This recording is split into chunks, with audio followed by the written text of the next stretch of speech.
All right, I want to just go through what I did in class over Newton's law of heating and cooling.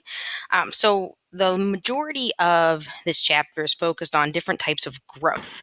So if you think back to Calc 1, we talked about basic exponential growth, and you should be very familiar with the basic exponential growth formula because it's actually something you work with a lot in Algebra 2. So your basic exponential growth is y equals c e to the kt. C is your initial amount, k is your proportionality constant, and t is time. And if we say something grows proportionally to itself, that is an example of something that has an exponential growth or decay.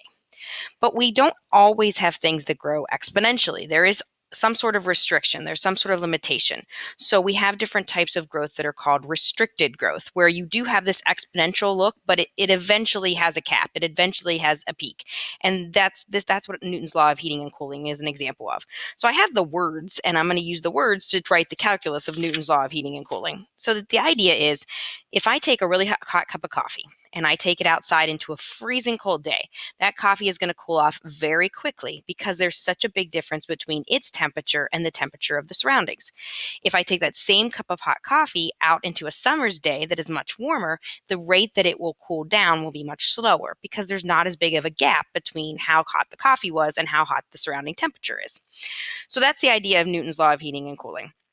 So in words, it says the rate of change in the temperature of an object is proportional to the difference, meaning subtraction, between the object's temperature and the temperature of the surroundings. So the bigger the difference, the faster it's going to heat or cool. The smaller the difference, the slower it is.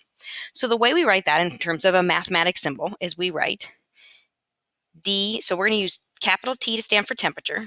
So the rate of change in the temperature, so that's going to be this. Lowercase t is going to be time. So the rate the temperature changes over time is proportional, so we're going to use our k, our proportionality constant, to the difference between the temperature of the object and the temperature of the surroundings. So S is going to be the surrounding temp. So that's how we start the process, is we have this calculus formula that explains the words of what I just said. This is an idea that we have to separate and integrate, something we did back in Calc 1 when we were working in Chapter 6 and we had all our x's and y's jumbled up. And the idea was we wanted to get all our x's with the dx and all our y's with the dy. Same idea here. So I'm going to divide both sides by t minus s. So I'm going to get dt over t minus s equals k, and then I'm going to multiply the d lowercase t on the other side. So that's a separation of variables. Once I have it separated, I'm going to integrate both sides. Now the left side, so t is your only variable, capital T. S is just a constant. It's the constant temperature of the surroundings. So when I integrate this, I'm just going to get the natural log of t minus s. That's a natural log form. It's a du over u. On the right side, k is also a constant. We call it the proportionality constant. Normally when we integrate a constant like 5 or 3, we get 5x or 3x. Well, now we're in terms of time, so it's going to be kt plus c. So that has been separated and now it's been integrated. Finally, I need to get this solved for temperature. So I'm going to exponentiate both sides. So when I do that, I get t minus s. When I take e to the kt plus c power, and we did this last year, the c will actually come in front of the e because of exponent rules. It's the same reason that our exponential growth has that like that. And then finally, I'm going to add the surrounding temperatures. So here is my formula for Newton's law of heating and cooling. Now, one thing to note, I've already told you what the t and the s and the lowercase t mean. C is going to be the difference between the object temperature and the surrounding. Between object and surrounding temp.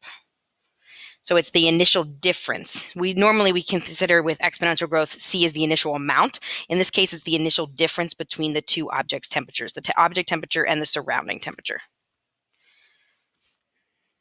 So I want to go through examples with you. You do not need to memorize this formula, but when you take a quiz, I will have the formula either up on the board or directly on the quiz, and you need to use it. You need to be able to apply it to different situations.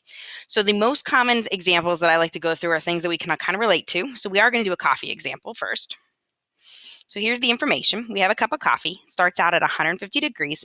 The room temperature, which is the surrounding temperature that you're going into, is 70 degrees.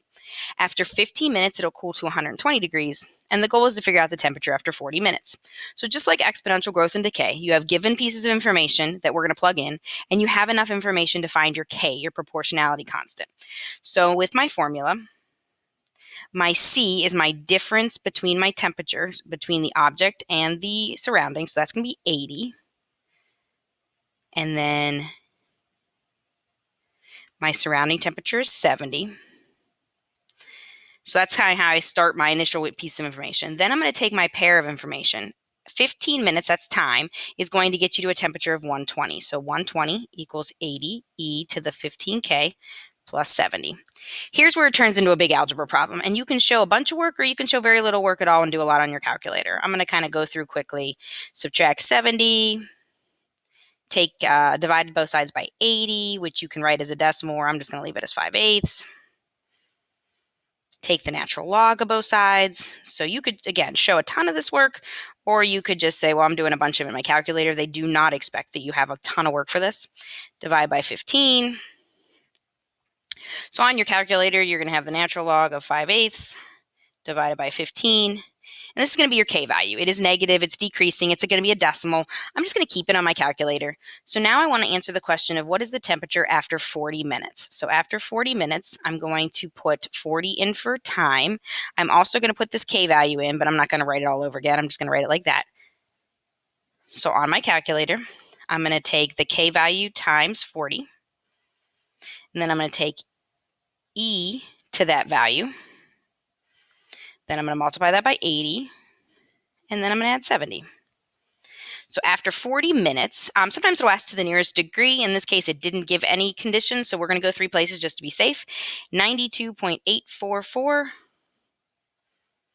degrees is how hot my coffee would be after 40 minutes. And I can use the same formula to answer how hot it would be after an hour or after an hour and a half, but we are restricted. It's not going to cool below 70 degrees because that's how warm the room is. So that's what we mean by restricted growth. It can continue to cool, but it's not going to go past that restriction of how what the temperature is of the surroundings. So in honor of Thanksgiving, let's do a Thanksgiving example. This is one where your turkey is being taken out of the freezer. It's currently 20 degrees, so it's pretty cold, and it's being put in an oven that's 200 degrees. So in this case, we're actually heating it up. We want to know when it's going to reach 180 because then it's safe to eat. One piece of information that I know is 30 minutes after cooking, it's already up to 120 degrees, so it cooks pretty rapidly. So with my formula, so my difference now between my object temperature and my surrounding is actually negative. And that's because you're taking something colder and putting in something warmer and heating it up. And we know, let's see, so KT plus my surrounding temperature is 200. Now I want to use the information that 30 minutes in, it's at 120. So 120 equals negative 180 e to the 30k plus 200. Here's where, again, you can do a lot of work in your head. So we're going to subtract. We're going to get negative 80. That's going to be divided by negative 180 equals e to the 30k. So that's 4/9. We're going to take the natural log of it. And then we're going to divide by 30. So on my calculator, I have the natural log of 4/9. 4/9 divided by 30 to get my K value. Now I want to figure out when it's going to reach 180 degrees. So I'm solving for capital T here, or I'm giving you capital T, your temperature. I'm solving for time. So I've got negative 180 e to the, I just found this K value. Your time is what I'm looking for. I want to know how long it takes to get 180. And it still starts in the surroundings of 200. So I'm going to subtract 200. So negative 20 equals negative 180 e to the KT. Divide by negative 180. So we get 1/9. We're going to take the natural log of both sides. Divide by this K value to get my time. So I have my K value. I'm going to take the natural log of 1/9 and I'm going to divide by that K value. And this is my time. It is in minutes. So it's going to take 81.285 minutes, which is not very long. So we decided in class this is a COVID safe gathering. This is a very small turkey because we're not having a lot of guests right now. And this is my time. So I just want to do one more just to end things on a really happy note, we're going to do a dead body example, a little CSI today. So our dead body is at 37 degrees Celsius, which is a normal body temperature. 2 hours later, it's at 35. He or she is at 35 degrees Celsius. I don't know why nobody did anything at the 2 hour mark, but nobody did. He or she is in a room or surroundings with a temperature of 20 degrees Celsius. When the body was found, it had reduced all the way down to 26 degrees Celsius. And the question is, how long was this poor soul laying there after passing away? So, my given information, my difference between the body's temperature and the surroundings temperature is 17 degrees. My surrounding temperature is 20. Pair of information, I know that I'm at a temperature of 35 degrees after 2 hours have gone by. So I'm going to use that to find my K value. So I'm going to subtract. I'm going to divide. Take the natural log. Divide again and again. So much of this can be done kind of behind the scenes. So I have the natural log of 15 divided by 17 divided by 2 to give me my K value. The question is, when he was found, the body was 26 degrees Celsius, and we want to know how long is he or she laying there. So 26 equals 17 e to the K value we just found. Time is what we're looking for, plus 20. So we're going to subtract 20. We're going to have 6 divided by 17 equals e to the KT. Take the natural log. Divide by this K value. So again, a lot of work on my calculator here. So I'm going to do the natural log of 6/17. And I'm going to divide by this K value. So the poor person was laying there for 16.641 hours before anybody realized that, lo and behold, he or she was dead. So that is Newton's law of heating and cooling. Truly, the calculus is just getting to the formula. Once we get to the formula, it's more of an algebra question. Again, you do not need to memorize the formula, but you should be able to apply the formula in different situations of things that are either heating up or cooling down.